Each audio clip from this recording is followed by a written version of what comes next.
Olá,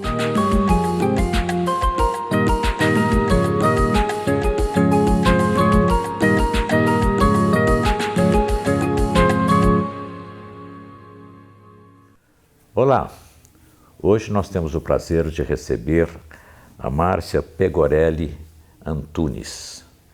A Márcia é a diretora ou secretária, como ela prefere ser chamada, secretária jurídica da Câmara Municipal de Sorocaba.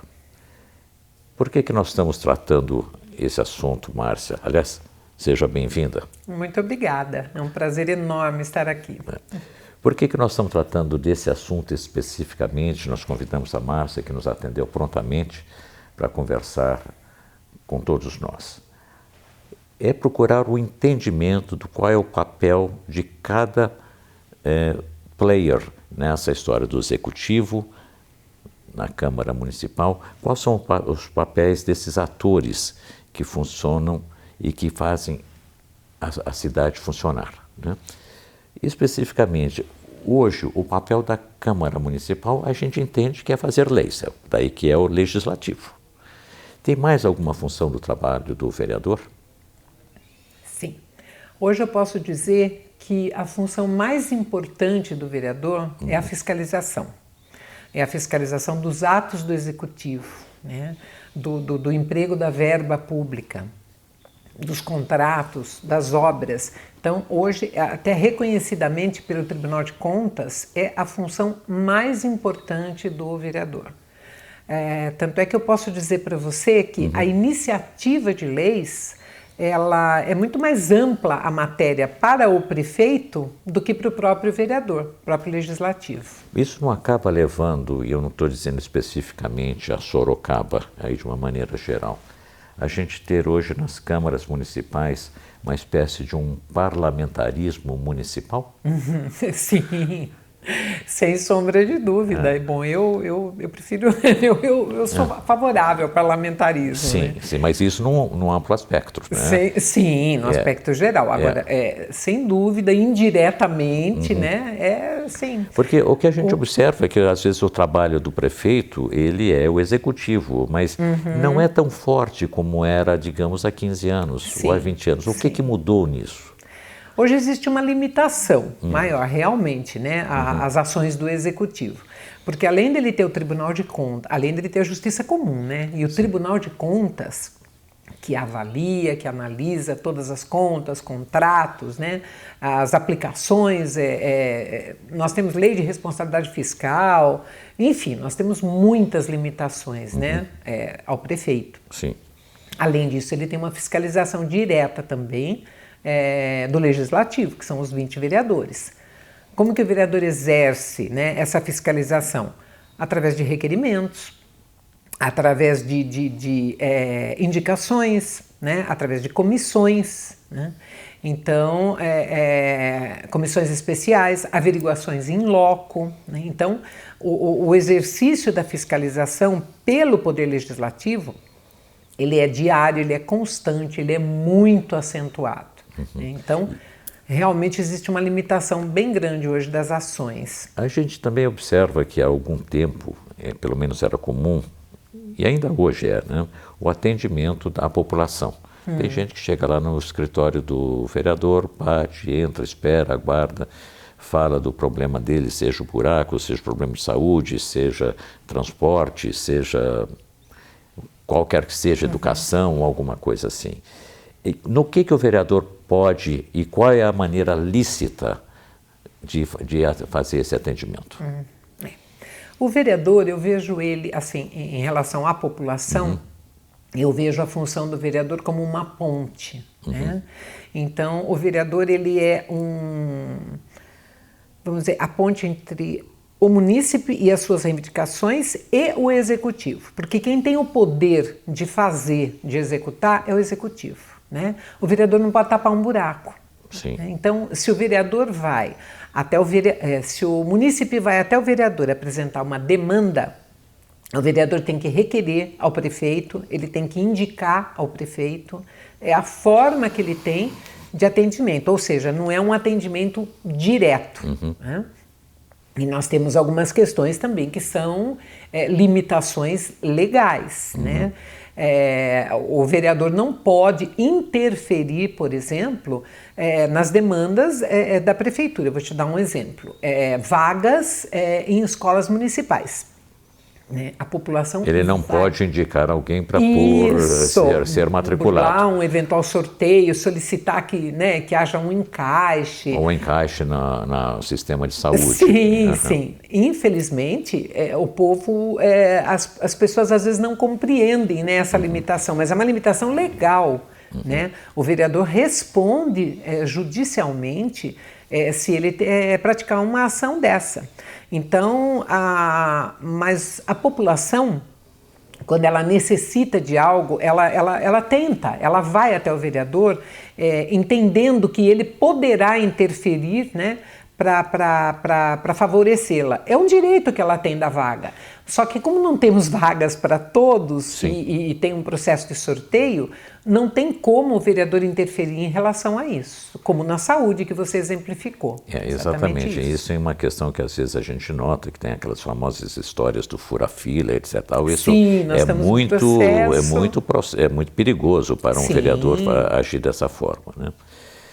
Dentro disso, hoje eu queria trazer para um caso que vamos falar sobre o elefante que está dentro da sala, né? Que é a questão, atualmente, da questão das comissões processantes, que podem levar, eventualmente, ao processo de impedimento do prefeito. Primeiro, qual a diferença entre uma comissão processante e uma CPI, como ação parlamentar de inquérito? A CPI, a Comissão Parlamentar de Inquérito, ela apura, ela tem poderes de intimar testemunhas, de ouvir testemunhas, até coercitivamente, se a testemunha não comparecer, mas ela não tem nenhuma punição. Né? Então, a conclusão da CPI, a conclusão dos trabalhos, ela simplesmente conclui que há indícios, né, de eventual irregularidade que pode ser apurado pelo judiciário, que venha a ser base para uma ação judicial, mas ela não pune. Sim. Então esse relatório ele vai até o Ministério Público, ou como no caso atual, né, um relatório parcial serviu de base para uma denúncia, né, de pedido de cassação. Sim. Mas enfim, a CPI, essa é a função dela, é apurar, seria como um inquérito, mas com grandes poderes, né, de como se fosse um poder judiciário. A comissão de cassação, ela é uma comissão especial, né, que é também prevista no regimento que é interno. A tal comissão processante, que existem duas hoje, é isso? Isso, nós estamos... Uma para vice e outra para o prefeito. Em relação ao prefeito. Nós estamos em andamento com duas comissões especiais de cassação. Ela nasce através de uma denúncia. Essa denúncia pode ser de um munícipe, como foi, né, o caso das duas denúncias, pode ser de um vereador, né, e existe um prazo fatal. Nós temos 90 dias para conclusão e sessão extraordinária já, para aprovação, né, de um eventual arquivamento ou cassação. Então, essa comissão, ela é soberana na finalização dela? Sim. Quer dizer, ela pode concluir, ela não precisa enviar isso para nenhuma outra alçada não. Para tentar dizer o seguinte, não, agora isso vai para o Ministério Público ou vai para o Tribunal Eleitoral, alguma coisa do gênero, que poderá cassar. Não é por aí, então? Não. Ela termina em si. Isso. É um julgamento político. Né? Vamos dizer, um julgamento político que não se confunde com a esfera civil e com a esfera criminal. Não. Agora, a comissão processante ou essa comissão que ela fecha, como você acabou de dizer, ou o que ela conclui então avaliado, julgado por todos os vereadores? Sim. Ela, no início, né, quando ela é instalada, né, que é um sorteio de 3 vereadores, quando ela é instalada, o denunciado, no caso o prefeito e também a vice-prefeita, eles têm um prazo para apresentar uma defesa prévia. Aí a comissão se reúne para analisar essa defesa prévia. Não foi ouvido ninguém, nenhuma testemunha, uma defesa prévia. Se a comissão entender que, com base naquela defesa prévia, não deve ter continuidade o procedimento, ela pode arquivar. Caso ela continue, que foi o que aconteceu com as duas, Sim. que nós estamos em andamento, né? Ela vai fazer todo esse trabalho de investigação, juntada de documentos, oitiva de testemunhas, né? Concessão de ampla defesa, direito de defesa para os denunciados. Concluindo esse trabalho, que tem que ser no prazo máximo de 90 dias, concluindo esse trabalho, aí sim vai ao plenário esse trabalho. Então, ela pode concluir que não é caso de cassação, mas o plenário pode não aceitar. Como ela pode concluir que é caso de cassação, mesmo assim o plenário tem que... Então, ela é uma relatora, né? Isso. Ela conclui, tá, né, que há, mas ela não pode punir, tá, né, punir com a cassação. Sim. A cassação depende de 14 votos, que certo, são 2/3, né, do número de vereadores da Câmara. Então, com 14 votos, aí sim é efetivada a cassação. O judiciário, só complementando a pergunta anterior que você me fez, o judiciário ele não pode entrar no mérito, né, da conclusão da comissão processante.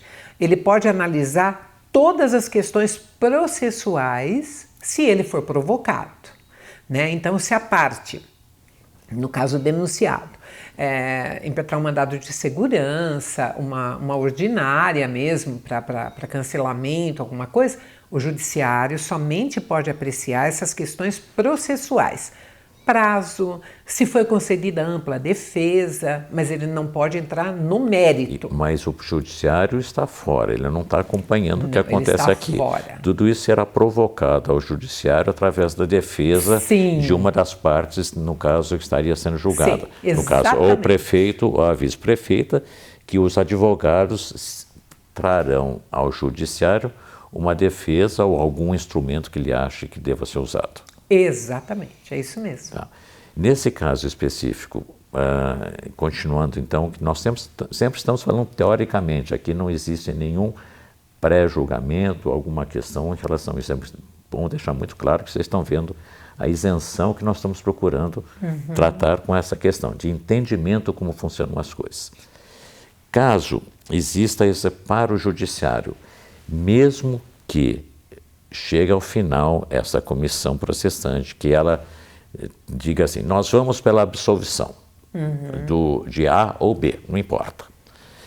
E o plenário, os outros vereadores, eles julguem em contrário. Essa decisão é tomada prontamente ou vai depender do que o judiciário aqui da defesa possa ser tomada? É prontamente. É prontamente. Como houve, né? Há um ano atrás. Um ano atrás. Um ano e meio atrás. Então, na própria sessão, né? O presidente, à época, assinou o decreto, né, de cassação, imediatamente. Certo. Então, ela é pronta. Existe uma vacância? Não. Aí o judiciário sendo provocado... não, sim, o judiciário. Daí ele corre, né? Sim. Daí mas corre ele o processo. tem que ser afastado. Tá. No caso específico, vamos então agora tentar entender os possíveis cenários que existem. Vamos começar pelo prefeito. Ele é cassado. Quem assume? A vice-prefeita. Tá. A vice-prefeita, mesmo ela estando sob, entre aspas, suspeita, uma vez que ela faz parte também de um julgamento, ela pode assumir? Pode. Tá. Só que não vai ocorrer isso por causa desse prazo de 90 dias. Certo, porque os dois estão correndo concomitantemente. Praticamente concomitante. Tá bom. Caso ela seja cassada e o prefeito seja cassado, quem assume? O presidente da Câmara Municipal, que hoje é o Fernando Dini. Tá, e daí ele fica o tempo que for necessário até o fechamento do mandato. Eu sei que aí tem uma história meio polêmica, né? Ou ele tem que chamar para novas eleições? Como é que é essa história? Já chegaram a uma conclusão? Sim, nós já pesquisamos, né, sobre isso. Normalmente, né, havendo a cassação, quase que obrigatoriamente uma das partes, ou a vice-prefeita ou o prefeito, né, com todo o direito, claro, vai provocar o judiciário.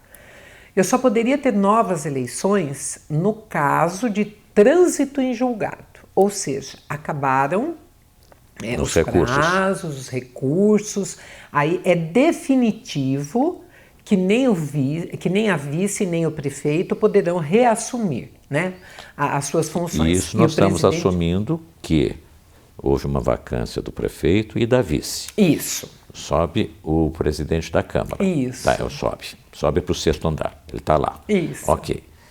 Mas o recurso jurídico continua acontecendo. Ele não pode chamar eleição ainda. Não. Veja bem, suponhamos que fosse convocada uma nova eleição. E aí o prefeito ou a vice-prefeita, através do judiciário, consegue voltar. Certo. Aí o que faríamos nós, né, com um novo cargo eleito?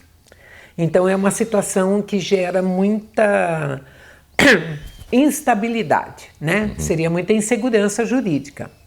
Então, realmente, essa nova eleição, ela só é convocada caso já tenha transitado em julgado, né, todas as possibilidades judiciais de um dos dois retornar.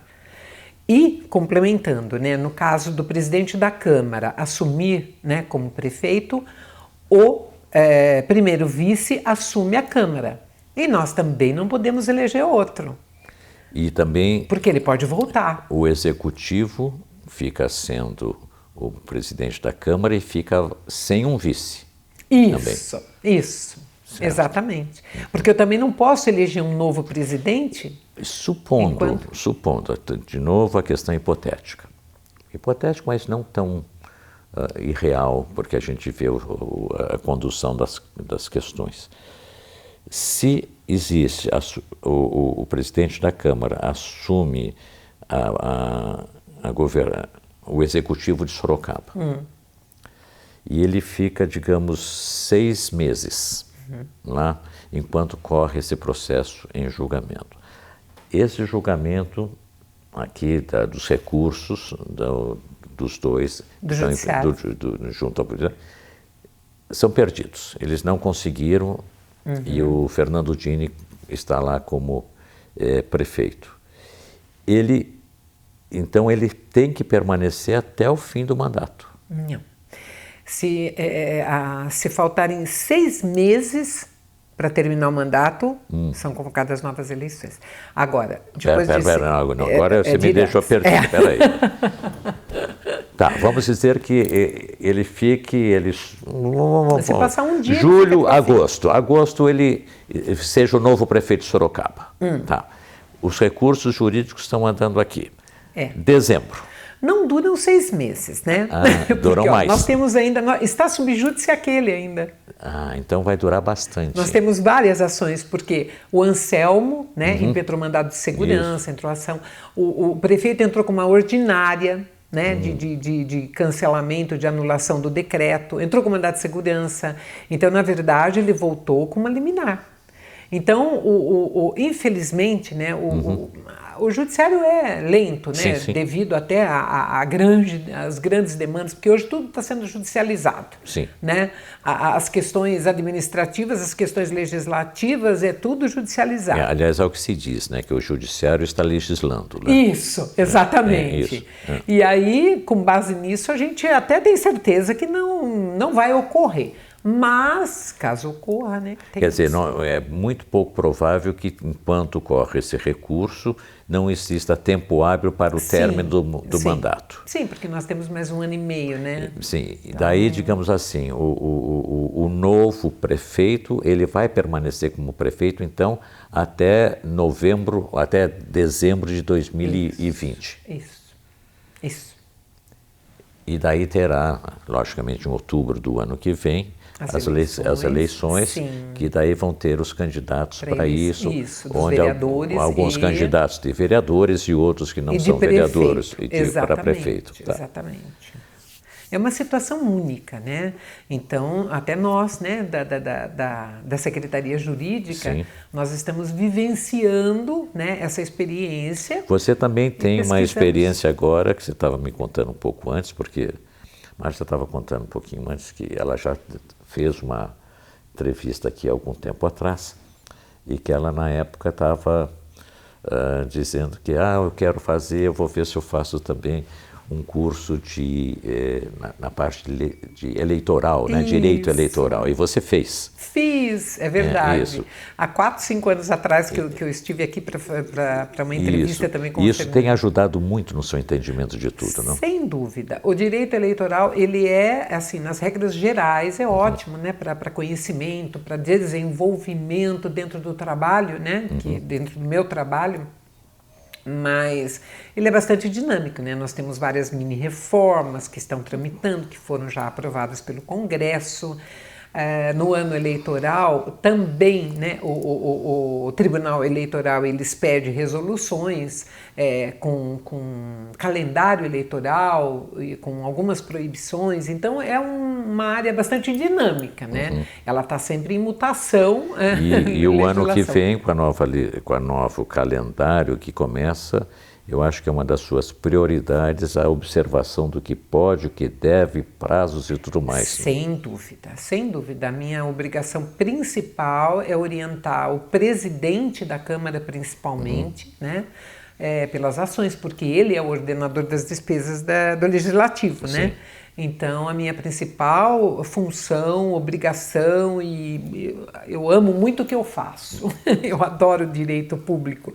Então, a minha obrigação principal é essa, é orientá-lo, porque existe um monte eu não posso nomear, eu não posso exonerar, é concurso, é despesa, não posso deixar despesa para o próximo. Então, existe uma série de... né? É peculiar, por exemplo, o uso da tribuna. Né? Qual é o espírito do legislador eleitoral?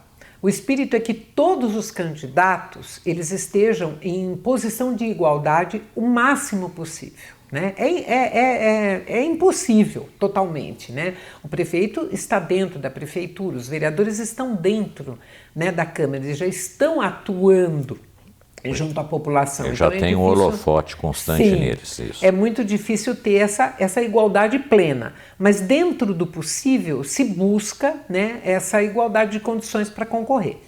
E então o que acontece? O Ministério Público Eleitoral, desde que eu estou na Câmara já há 16 anos. O Ministério Público Eleitoral ele sempre envia uma recomendação para que nós não transmitamos mais as sessões.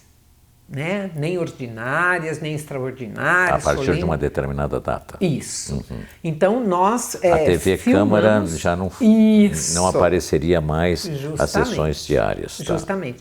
Por quê? Porque isso daria ao vereador uma vantagem de estar na tribuna. Então ele vai usar a tribuna, ele está aparecendo, né? Ele está sendo visualizado, vamos dizer, pela população.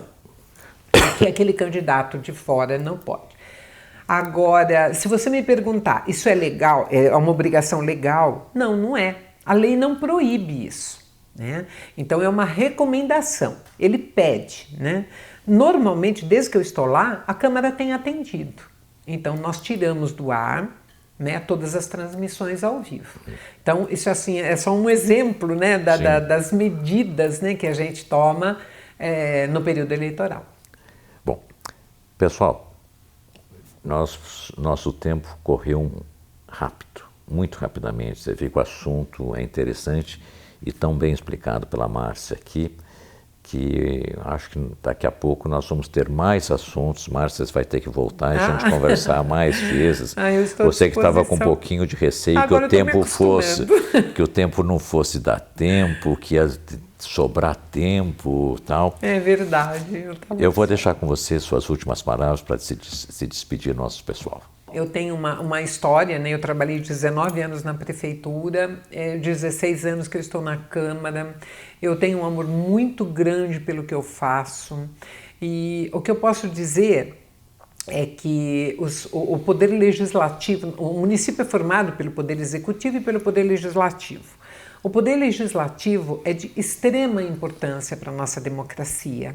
E eu quero muito que a população entenda, que os munícipes entendam, que não é falta de vontade ou falta de trabalho do vereador, né? Muitas vezes não conseguirem atender as inúmeras demandas dos munícipes, que são muitas e legítimas, né?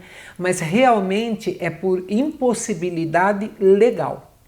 Então, boa vontade, todos têm, trabalham muito, fiscalizam muito, fazem projetos, fazem indicações, fazem requerimentos ao prefeito.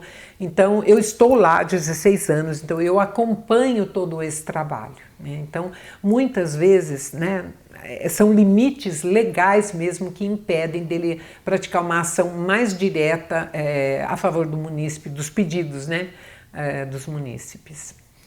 Ok, Márcia. Eu agradeço a sua presença, eu acho que você colocou mais luz ainda sobre essa questão, o que nos aguarda. Eu espero que vocês entendam, vocês tenham visto que a nossa conversa foi de uma grande transparência, de deixar muito claro como é que é o processo pelo qual Sorocaba terá que ver nesses próximos meses. Eu agradeço a sua presença. Agradeço a Márcia novamente. Muito obrigada, eu agradeço imensamente também pela oportunidade de poder falar um pouco do nosso trabalho. Muito obrigado, Márcia. Gostou? Dá uma marquinha aí, pega o link, passa para os seus amigos, passa pelo WhatsApp, põe no seu Facebook, porque esse assunto interessa a todo mundo. Até a próxima.